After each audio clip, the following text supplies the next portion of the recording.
Apa yang terlintas di pikiran kalian saat mendengar kata kiamat? Pastinya kekacauan dan kehancuran, ya kan? Tapi tahukah kamu, ada beberapa hewan yang justru berpotensi besar untuk bisa bertahan hidup dari kiamat? 1. Onta. Pasti tidak terpikirkan oleh Anda, onta ada dalam daftar ini. Karena onta adalah salah satu mamalia, paling tidak masuk akal yang ada, ketika dihadapkan ke bertahan hidup dan berkembang biak di lingkungan paling ekstrim di dunia. Pertama, mereka dapat bertahan dari fluktuasi suhu besar. Onta gurun baik-baik saja dalam suhu di bawah titik beku, yang bisa turun hingga minus 17,8 derajat Celcius. Dan mereka akan bertahan tanpa masalah sama sekali, dalam suhu panas mencapai 3 digit.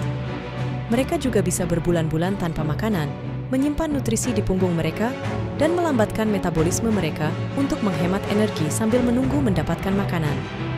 Punggungnya juga berperan untuk menyimpan kelembaban. Karena onta hidup di beberapa tempat paling kering di bumi, mereka mengambil air apapun yang bisa mereka dapatkan dan bergantung padanya untuk hidup secara harfiah. Seekor onta bisa bertahan hingga 7 bulan tanpa pernah menyentuh sedikit pun air. Onta memiliki bibir besar dan tebal yang memungkinkan mereka untuk makan berbagai macam tanaman, bahkan yang kasar dan berduri. Saluran pencernaan mereka efisien dan memiliki kemampuan untuk mencerna kembali makanan berkali-kali melalui perut, memungkinkan mereka memeras semua kelembaban untuk bertahan hidup. Matahari juga tidak menjadi masalah bagi unta liar.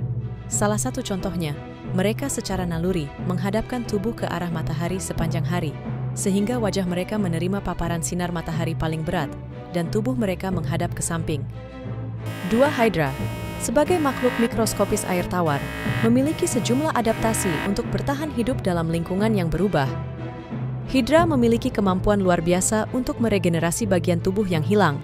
Mereka dapat melakukan ini karena mereka memiliki sel punca yang tersebar di seluruh tubuh mereka.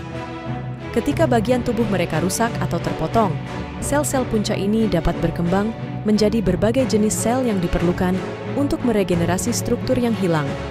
Misalnya, jika tentakel hidra terpotong, sel-sel punca di bagian tersebut akan berkembang menjadi berbagai jenis sel yang diperlukan untuk membentuk bagian tubuh yang lengkap lagi. Hidra juga memiliki kemampuan untuk mengubah bentuk tubuh mereka sesuai dengan kondisi lingkungan. Ini disebut polimorfisme. Misalnya, jika makanan tersedia dalam jumlah besar, hidra dapat tumbuh menjadi ukuran yang lebih besar dan mengembangkan tentakel yang lebih panjang untuk menangkap mangsanya. Namun, jika makanan terbatas, mereka dapat menjadi lebih kecil dan mengurangi ukuran tentakel mereka untuk menghemat energi. Hidra dapat bertahan hidup di berbagai kondisi air, termasuk perubahan suhu, kualitas air, dan tingkat keasaman. Mereka dapat menyesuaikan diri dengan kondisi lingkungan yang berubah. Ketika kondisi lingkungan tidak menguntungkan, seperti dalam musim dingin atau ketika sumber makanan berkurang, hidra dapat memasuki keadaan dormansi atau hibernasi. Selama periode ini, mereka akan memperlambat metabolisme mereka untuk menghemat energi dan bertahan hidup tanpa makanan. Ketika kondisi lingkungan membaik, mereka akan kembali aktif dan melanjutkan pertumbuhan dan reproduksi mereka. 3. Planaria flatworm. Planaria adalah cacing pipih yang hidup di hampir semua wilayah dunia. Mereka sangat mudah beradaptasi dan dapat berkembang biak baik di air tawar maupun air laut. Mereka juga baik-baik saja hidup di sungai dan aliran air, bahkan bertahan untuk waktu yang lama di daratan. Ketika mereka terpotong menjadi 2, cacing pipih planaria dapat meregenerasi tubuh mereka dan tumbuh menjadi makhluk yang benar-benar baru. Tidak memerlukan waktu lama bagi planaria untuk pulih setelah cedera parah. Menurut para ahli biologi, cacing pipih ini dapat tumbuh kepala, mata, dan otak yang benar-benar baru dalam waktu kurang dari seminggu. Itu sebagian karena otak mereka sangat sederhana. Rata-rata otak manusia memiliki sekitar 86 miliar neuron yang berapi-api pada satu waktu. Tetapi cacing pipih hanya memiliki sekitar 10.000 neuron. Jadi, relatif mudah untuk menumbuhkan otak lain dan melanjutkan hidup seolah-olah tidak pernah terjadi apa-apa. Makanya mengapa planaria hampir tidak mungkin punah?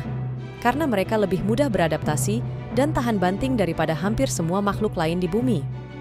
Para ilmuwan neurosains dan ahli otak berharap bahwa mempelajari lebih lanjut tentang kerumitan regenerasi planaria bisa membantu otak manusia juga. Jika kita bisa belajar bagaimana kepala dan otak mereka membentuk kembali, mungkin suatu saat Itu sangat membantu manusia yang menderita cedera otak traumatis. Like, share, komen, dan subscribe ke channel kami untuk konten menarik lainnya.